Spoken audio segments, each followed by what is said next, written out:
All right, Miles, I got to ask you, man. This fight was supposed to happen in October, November 9th, you and Cody Garbrandt. Mentally, did the postponement change anything in terms of your approach, or did you just kind of pick up where you left off? I just picked up where I left off, really. I'm always training. I do time it the right way, in a fight camp, I always want to land the plane on the runway, meaning I want to peak at the right time. I don't want to overshoot it or undershoot it. But the main thing it changed is really I was just hoping that he was going to make it to the camp. We're pretty deep into it now. Seems like he's still training hard. But when I heard that they postponed, I was like, oh, shit, here we go. This dude gets a lot of money already. He's made some things. Like, hopefully he's not going to be trying to pull out or anything. But the new date, no, it wasn't no big deal as long as he shows up. A lot of people look at this as a dangerous and a big step up fight for you. But he's coming off of a loss. He revealed the other day that this is his last fight under contract. A lot of implications for him as well. Are you expecting a hungry, very determined Cody Garbrandt? I am. I'm expecting the best Cody Garbrandt there is. He, like you said, he's on the last fight of his contract. Nobody wants to go out in a bad way. It seems like he's been training hard. But at the same time, even if he comes with his best, I just know that I'm better.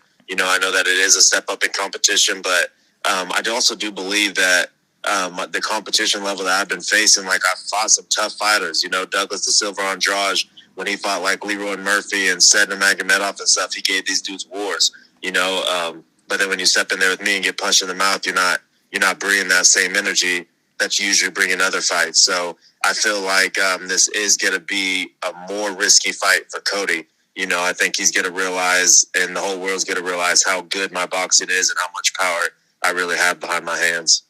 Not only do you have a hell of a resume, man, a lot of those fights you took on short notice. To get a former world champion like Cody Garbrandt and have a full camp, what has that meant to you in terms of how you feel physically? Oh, man, I feel great, mentally and physically. It's just been, I really feel like I'm hitting my prime, and it feels good. I like the fact that people are getting excited for this one. I see him really as just another opponent, just another person that I got to go there break. But just the fact that he has that name behind him, he was a former world champ, it just adds more excitement. And when people get excited about it, I just turn up the volume. People are getting excited. I'm just working harder because of that. I've seen you mention in several of your interviews that you feel like you're hitting your prime or your peak. What is it about this camp, this fight, where you feel that? I just feel like everything's like coming together. The experience that I've had in the octagon, I think I've had 4 fights in like 14 months, and then just like being on this journey and continuing, the work that my coach and I are doing, Coach Trey Ogden, we really feel like it's all coming together now, and it's all just panning out. And I just feel like there's not a lot of people in the world that can mess with me right now at 135. So I'm looking forward to showing that. A lot of people think, the way to beat Cody is to go after him and try to finish him. That strategy is dangerous because he is still a very dangerous boxer and a dangerous puncher. How important is patience in this fight? If you get him hurt or you're in a situation where you feel like you can pounce, how important is it to be measured even in going on the attack? It is important, and we've been working on that. If we crack him, we've been working on measuring and finding our next shots. But at the same time, I don't want to be too patient. Mm-hmm. If I'm Cody, the way that I'm looking at this fight is I'm seeing like kind of patient counter striker, and I'm trying to, with a lot of power, and I'm trying to stay away from him. I'm trying to just touch him up and just make it kind of a boring, easy fight. If I'm Cody and if I'm his camp, so I don't want to get involved in just kind of sitting there and waiting for him, and then him trying to touch me from the outside. I do got to get in his face, and I do got to make it dirty, So that's kind of the plan here.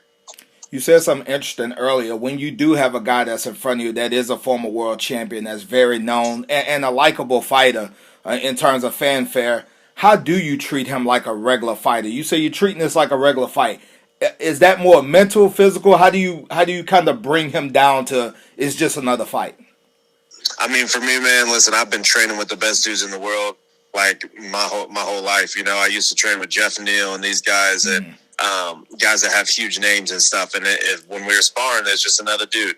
It's just another person that you're in there to fight. So I used to look up to Cody a lot. I was watching his whole camp when he was getting ready to fight Dominic Cruz, and then I watched him go out there and perform like that, and it motivated me a lot, and I still have a lot of respect for him, and I still, that remains. But at the same time, like, he is just another dude that's stepping in the ring with me, signing the contract to fight me, and I just plan on going out there and breaking him. It's in the fight game, you can't have emotions like that. It's just it's another day, and I always knew that eventually my idols will turn to my rivals, and it's exciting to realize that I'm finally reaching that part of my career. No doubt about it, man. You on a great winning streak in the UFC. I believe 4 straight, maybe even 5, or this is gonna aiming to be your 5th. This would be my 5th, yep. Would you say a switch went off? What was the change in getting these consistent wins? What happened?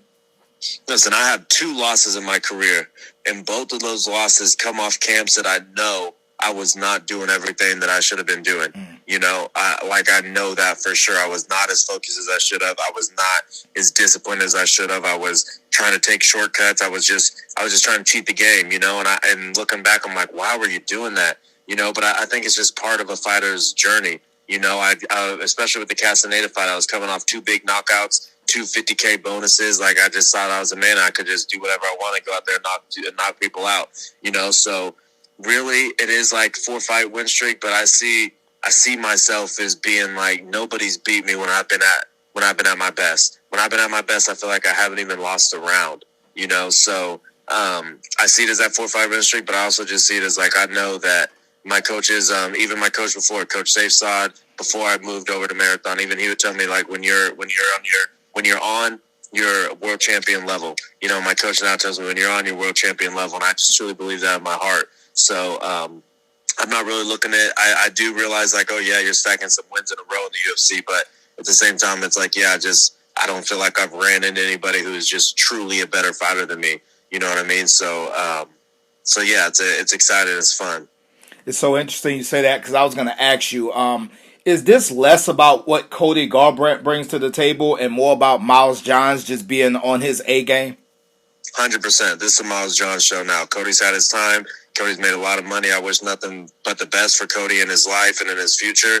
But but his time is coming past. This is my time, and people are going to realize once I'm in there with him and once I put him to sleep, like, oh, this dude is really a contender. This dude really has a future in this division. And yeah, I'm just happy that Cody took the fight. I'm grateful that Sean made this matchup, because I'm gonna take it. I'm gonna capitalize on it. Before I let you go, man, you said idols to rivals. Cody Garbrandt is someone you idolize. To send him out, whether it be him getting offered a big contract if he can defeat you, or offered whatever the UFC want to offer if you can defeat him, to send him out and to put him out, what does that mean to you, considering the admiration you had for him? For me, it just means that people are going to start putting some respect on my name, and it's all love. Like, for Cody, it truly is all love. But make no mistake about it, when we step in that octagon and that octagon door closes, I'm looking to put his lights out. I'm looking to put this man to sleep. And after that, once he wakes up, it's all love, and I wish him nothing but the best for his future. But when we're in there and we're fighting, I'm looking to be violent. I'm looking to hurt this dude. Man, November 9th, one of the hottest divisions out there, the Bantamweight division, with one of the hottest Bantamweights in the game, Miles Johns. Best of luck to you, brother, and we'll talk after, man. I appreciate it. Thank you, bro.